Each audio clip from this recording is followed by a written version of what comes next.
What is going on, everyone? My name is Andy. Welcome back to another FPL video. In this one, it's the Game Week 28 preview where I'm going to go through a bunch of your questions and give you my opinion. Hopefully help you along the way, but at the bare minimum, I'll give you my opinion. If you enjoyed the video, make sure to give it a like, hit that subscribe button if you haven't done so already. Let's get into it. All right, let's start off with double Game Week 28 defenders. So if the choice is between Doughty or Zabarnyi, who is better for double Game Week 28 only? Now, I think most people will say Doughty, because they would look at Palace away and Bournemouth away, hope that Luton could nick a clean sheet in one of those games, which, to be honest, I think is unlikely, but it's not completely impossible, right? This is football, weird things happen. And the fact that he's much more attacking. Now, for a short-term double Game Week 20 only punt, you could go for Kirkes or Smith from Bournemouth, hope to get an attacking return, but realistically, none of the Bournemouth defenders are that attacking. So most people will say Doughty. I think I would go for Zabarnyi because as much as Doughty is more attacking, I think clean sheets for defenders are generally still king. And if you look at Bournemouth's fixtures of Sheffield United at home and Luton at home, there has to be a good chance, certainly better than Luton, that they get a clean sheet in one of those games. Obviously, you've got the appearance points in the other one. So could Doughty get kind of 8 to 10 points or more? I think it's possible for sure, right? Of course it is. But I think you really need a clean sheet to get those kind of points. And I think Bournemouth are more capable than Luton are. Doughty is definitely more exciting, right? He does get forward. His, the amount of attacking returns he's had this season is fluke. That's the word I'm looking for. His attacking underlying numbers, expected assists, etc., are decent, right? So he's definitely got that ability. We've seen it plenty of times so far.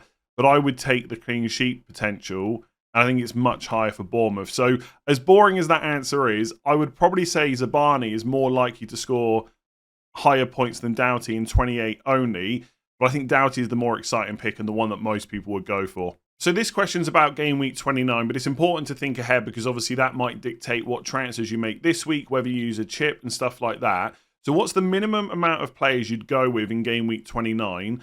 I'm thinking I might only have 6, but feel like holding the chip for better fixtures / more doublers later on would have better upside. Now, straight away, I feel like 6 is too low. I think when you start getting to 7 or 8, you can consider not using a chip, and 9 to 11 is probably perfectly fine. But 6 does seem on the low side, and I think sometimes we overvalue what the chips are going to bring us later on and undervalue what they can give us like right now. And I understand, right, most people are looking at Game Week 29. There's only 4 fixtures, right? 8 teams are playing. Most of those teams do not have the big hitters that we have in our FPL squads for most of the season. It does look underwhelming, but if you were to free hit from 6 players, straight away you'd have 5 extra. So let's say they get no attacking returns and no yellow or red cards. You've got 10 points straight away from that free hit. You can also make those 6 players you already have better if you're not happy with the ones you've got. And overall, that free hit is worth 10 plus. And realistically, you would hope that one of those 5 players you bring gets you at least 1 attacking return. So you're already potentially getting 15 points plus from it. Will it be worth more later on? Possibly. But I don't think that's a guarantee. Now, a lot of it also will come down to which 6 players you've got. Because there are scenarios where Game Week 29 is as bad as everyone's making it out to be, and only 5 or 6 players actually get good returns. You might have all of them, in which case saving the chip would be the better strategy, but you don't know that ahead of time, and I think it's more likely you'd probably be better off using it. I mean, one thing to do is put together a free hit draft and see how many of those players you've got. So I think on free hit 29, I'm only doing this roughly because I haven't given it much thought. I'm going to save that until next week. But Watkins will definitely be on. Son will definitely be on. Maddison almost certainly will be on most free hits, I would say. I think the back line will be Reguilon because he's attacking. Obviously, it's Burnley away. Doughty because it's home to Forest and he's attacking as well. And then probably, I think the third defender spot is open for discussion, but I think a lot of people will go for a Spurs defender. And if he's fit, it will probably be Porro, especially when a lot of people have had to sell him recently. That's your back 3. Then you've got 2 midfielders, so 5, plus Watkins is 6. I mean, if your 6 players are already mostly made up by these players, maybe you are okay getting away without using a chip. The other forwards, one of the other forwards will probably be Tony for Burnley away if he's fit. And then midfield, I don't know, maybe Bowen, Douglas Luiz, players like that. Some people might want to take a punt on Gibbs White, for example, maybe. But roughly, I would say Watkins, Son, Maddison, Reguilon, Doughty, probably a Spurs defender, probably Bowen. that's already 7 players, right? Then you've just got to fill in 4 more.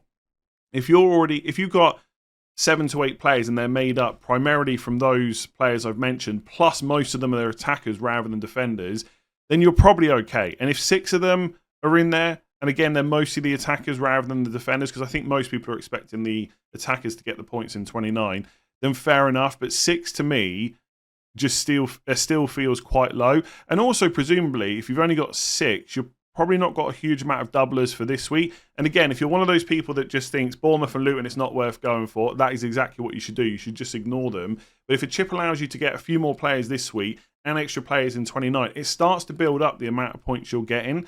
And I think having one of the wildcard or free hit later on will probably be enough to manage the rest of the season.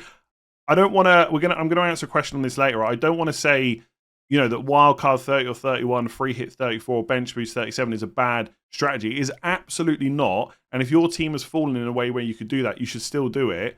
But I think for 6 players, I don't know. For me, it seems a bit low, and I think using a chip will benefit you enough versus saving it for later on. So this question simply says, chip strategies, do we keep the options open until we know the FA Cup results? And when I first read this question, I did wonder whether the person asking it was taking the mick a little bit, because there has been a lot of wait for this to happen, then we'll have more info. So first of all, it was the 4th round of the FA Cup. Then it was the 4th round replay between Villa and Chelsea primarily. And then obviously it was the 5th round, which dictated the games in 29. And look, the next round of the FA Cup will play a part in terms of which double game week fixtures go into 34 or 37. But realistically, you are deciding on your chip strategy this week. You are doing one of 3 things: wildcarding in 28, free hitting in 29, or playing through and using your chips afterwards. Now, if you're in that latter category, where you're going to wildcard in 30, 31, maybe even later than that, then of course, just wait until the FA Cup results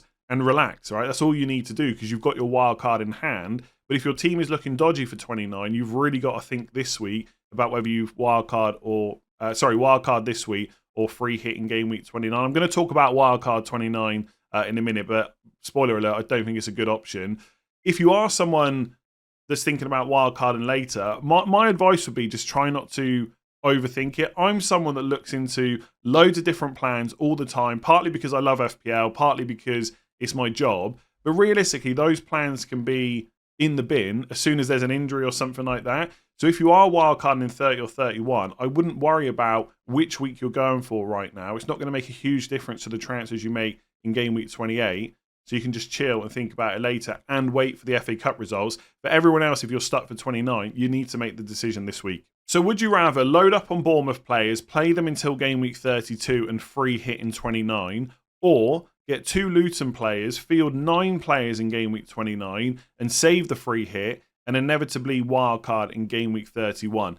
Now, you can go back to the previous question about how many players is good enough for game week 29, but I think once you're starting to get to 9 players and you've got a lot of those key attackers, like if you've got Douglas Luiz or Leon Bailey instead of Bowen, right, perfectly fine. So if you've got 9 players, you're probably at the point where you don't necessarily need to use a chip. And in that case, I would take the 2 Luton players, not free hit in 29 and wildcard in game week 31. It's worth remembering, about 4, 5, 6 weeks ago, lots of us were on the wildcard 31, free hit 34, bench boost 37 strategy. That is still a great strategy. The reason that we're now seeing people wildcard in 26, 27, 28, people like me now free hitting in 29, is because results in the FA Cup have not gone quite how we'd hoped. And plus, there's been injuries as well. So one of the key fixtures that needed to be on in 29 for my team to get through without using a chip was Arsenal versus Chelsea, because I've got triple Arsenal and Cole Palmer. That would have made it a lot easier to manage. But that didn't happen. Plus, Richarlison's now injured for some people. People have got Pau Torres. We don't know if he's going to be fit. Pedro Porro is still flagged. Suddenly, the fixtures haven't fallen quite how we'd hoped. Plus, people have got injuries as well. Therefore, they're having to use a chip. But if you ask most people, if they could get through 29 with good players, fielding 9, right, rather than 11, but they get to keep all their chips for the last part of the season, they would do that, and so would I. I'm going to free hit 29 almost certainly for my team. If I could do the wildcard 31 strategy, I'd prefer that, because at that point, you've got pretty much all the information for the double game weeks for the rest of the season. You may only have it officially confirmed about double game week 34, but the fixture gurus will know what that means for 37, etc. So you can start planning for that, start planning for your bench boost. And if double game week 34 falls in a way where Newcastle, Man United players look good, but only for that week, then you've got the free hit. It's almost the perfect strategy if you can get through game week 29. So again, what chips you use is going to be dictated by what your team looks like right now. If you can get through, go for it. That's what I'd be doing.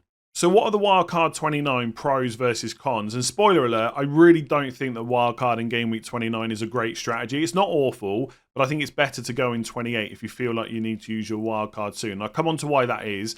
The only real advantage that I can see, and if you've got more, leave me a comment below, is that if you're looking at double game week 28, and you're thinking, I would like one or two Bournemouth and Luton players, but I don't really want to carry them through for the rest of the season, then you could bring them in with free transfers, maybe take a hit or two if you're comfortable with that, and then wildcard them out.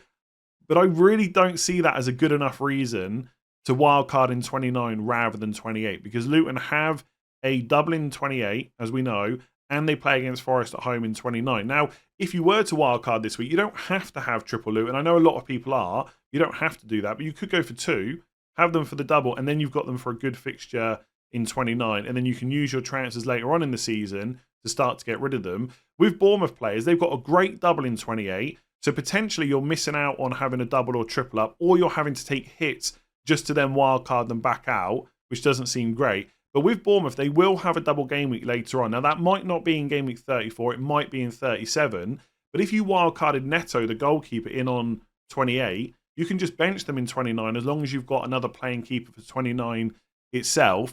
And then you've carried a double game week player through for later on, possibly for your bench boost. So for me, the benefits of 28 massively outweigh 29. You could wildcard in 29 and go for 11 players, but then think about which teams they are going to come from. Triple Spurs is probably fine.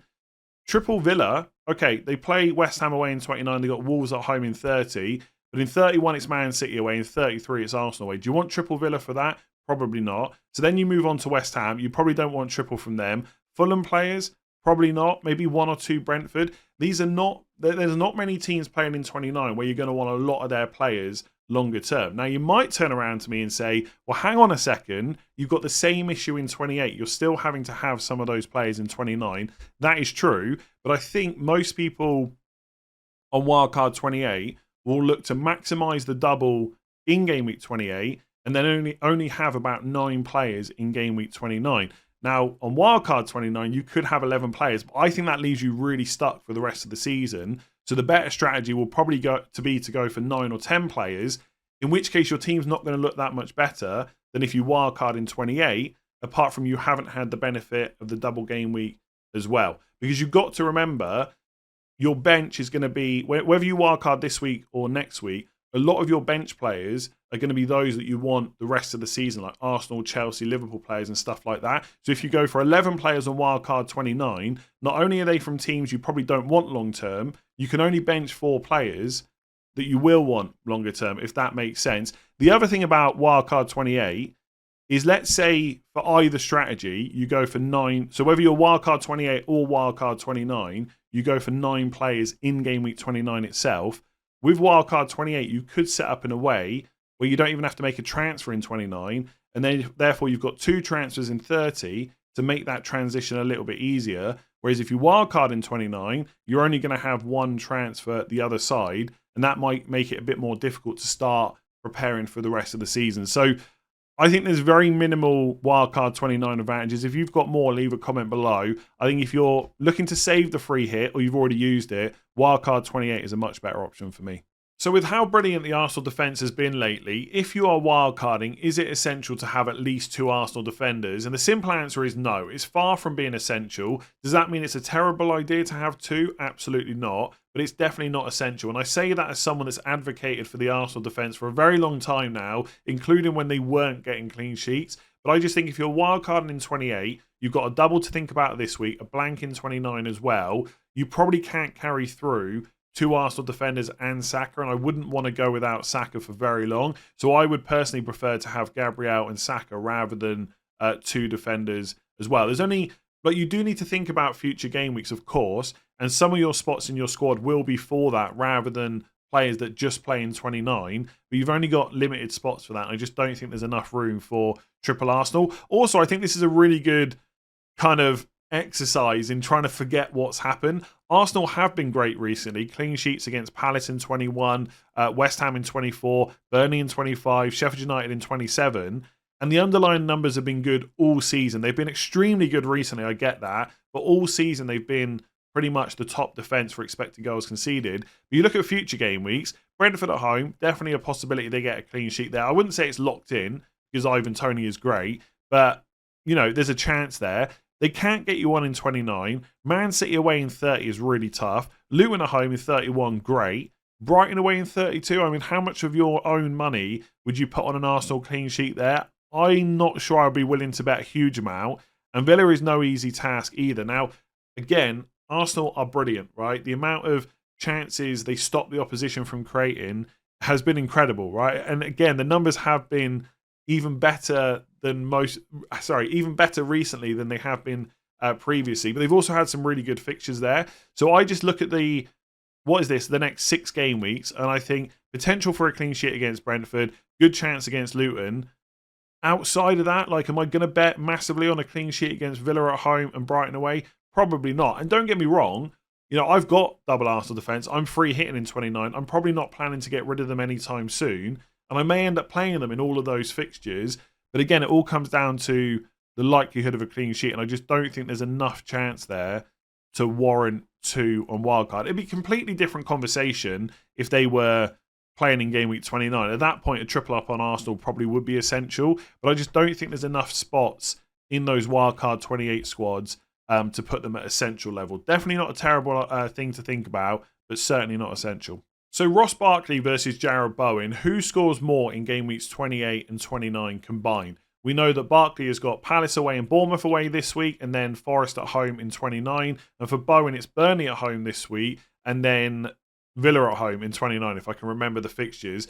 Now, this is going to sound counterintuitive, right? Because ultimately, all we're ever trying to do is get the most points. But when I first saw this question, if it had said, who would you buy for game weeks 28 and 29, Barkley or Bowen? I probably would have gone straight to Ross Barkley because of the extra fixture. But because it said who scores more, it made me think about it a bit more.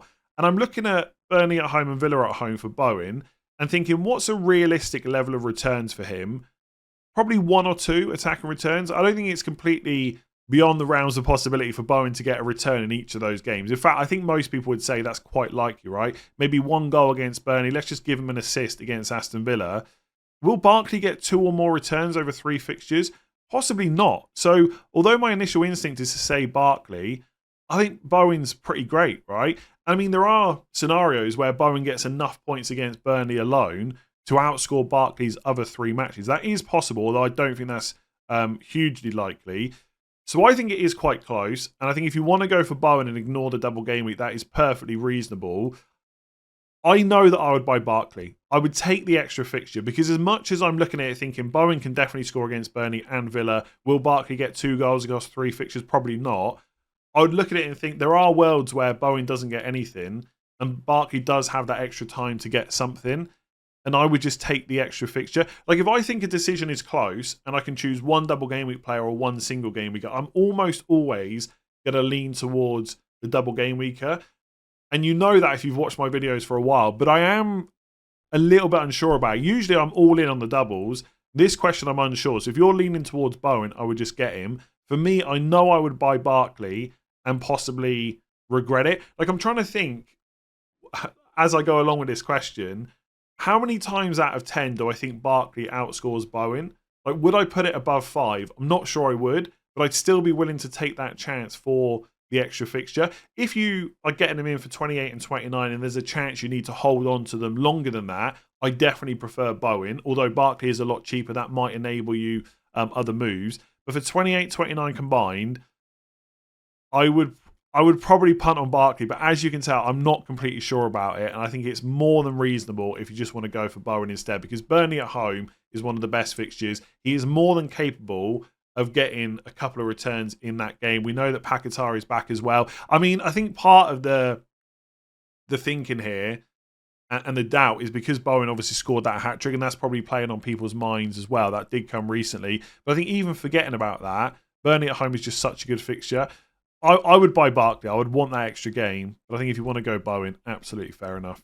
So I think I've seen a few people ask me to do this. Compare a wildcard 28 team versus a wildcard 31 team will help to see the amount of moves you'll need to make to get to that wildcard 31 team. Now, I'm not going to build a Game Week 31 draft, mostly because what that ends up looking like will depend on where the doubles fall in Game Weeks 34 or 37. So I could make a draft and it could look completely different by the time we get to Game Week 31. But I also don't think it matters, right? We already have a good idea of how many moves you're going to have to make because we know which teams are doubling. And also, whether to double in 28 or 31 is really going to depend on how your team looks right now. If you're struggling for 28, you've got injuries, and you can't get through 29, and you don't want a free hit, you might have to wildcard now. If you can get through, just wait until 31, wait till you've got the fixtures, and then make the decision. But if we look at this draft, right, so this is potentially what a team or what a squad could look like in Game Week 29 after wildcarding in 28. Maybe you could have Tony instead of Solanke, but we know that Bournemouth will double later on. So let's just say you want to keep Solanke. So I've got Neto and Areola in goal. I've got the defenders as Gabriel, Reguilon, Udogie, Doughty and Zabarnyi. Midfield is Saka, Bowen, Palmer, Maddison and Son. And then up front it's Watkins, Solanke and Morris. So if you're looking to bench boost in 37 with 15 double game weekers, we know exactly how many moves you're going to have to make.